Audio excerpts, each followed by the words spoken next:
I got asked a question last week, which the answer is near and dear to my heart. Here's the question. Could you do a video about how to use a secret antagonist?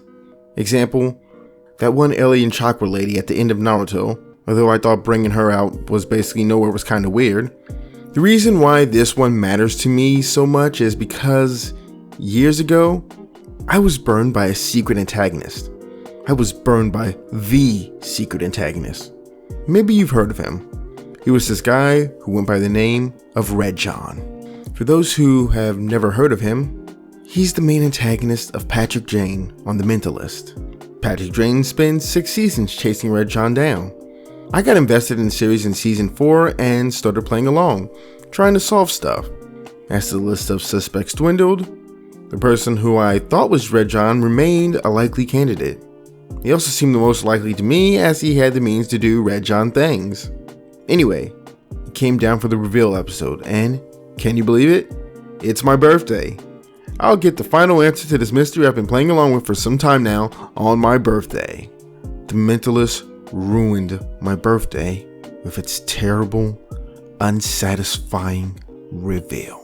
I swore I wouldn't make the same mistake in my own writing, and so I got to work studying how to do it. And I'll share with you the summarization of the fruits of my labor. There are 2 angles to consider this from: villain behind the villain stories and mystery villains. Since Kaguya, the alien chakra lady from Naruto, has already been brought up, let's first put our attention on villain behind the villain characters. Also, since we're talking hidden villains, I'm going to spoil One Piece and my favorite K-drama of all time, Monster. Not that the latter likely matters to most as the spoiler, but whatever. Let's get this in motion, starting with some terminology. The villain behind the villain, aka the arch-villain, is the true antagonist responsible for everything. Anybody in front of them is a surface antagonist. From what I learned studying and seeing countless times, heck, I even just saw it recently when watching Monkey Man, so many writers try to throw audiences off the scent with things like keeping the arch-villain off screen for the majority of the story, front-loading the arch-villain's screen time at the start of a story, or making their scenes pale in comparison with the hero's clashes with the surface antagonist. These are all great for surprise, but there's a trade-off. They make it difficult for audiences to get excited for the climactic showdown. So, that brings us to the guiding thing to keep in mind. The more time audiences spend with the arch-villain in total, the more time they spend knowing the arch-villain is responsible for the hero's predicament, the more emotionally invested they'll be in the climax.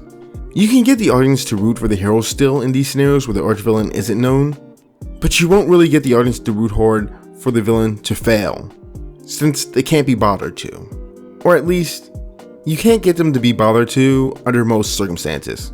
There are 2 options you can use to mitigate this. One is called Stand By Your Man.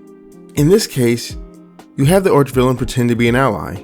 The more they support the protagonist and get the protagonist on their side, the more effective the arch-villain reveal will be, because it's a betrayal.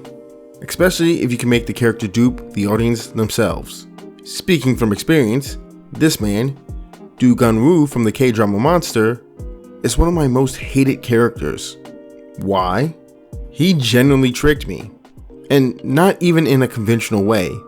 He pretends to undergo a heel-face turn with all the steady redemption tropes after spending the series as a rival and doing the rival turn to evil thing, and having a bit of it sucks to be evil going on, only to reveal that he faked his redemption story to defeat a different villain and position himself to take out the story's hero.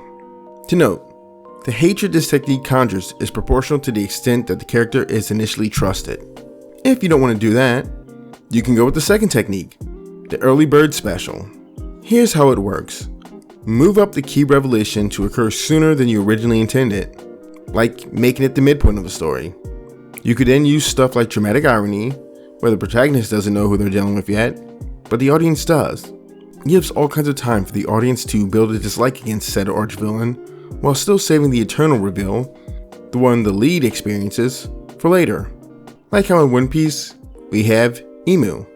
Imu's existence is revealed somewhere around chapter 900 something, but the fact they exist hasn't been unveiled to the world yet, or at least it hasn't at the time of this video.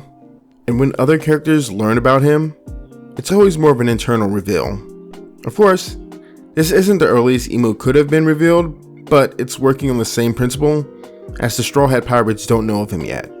If you don't want to do anything like that, we can turn our attention to writing villains in a mystery, with the intention of solving the mystery. For that topic, check out this video I made on how mystery fiction can be much simpler than most make it out to be.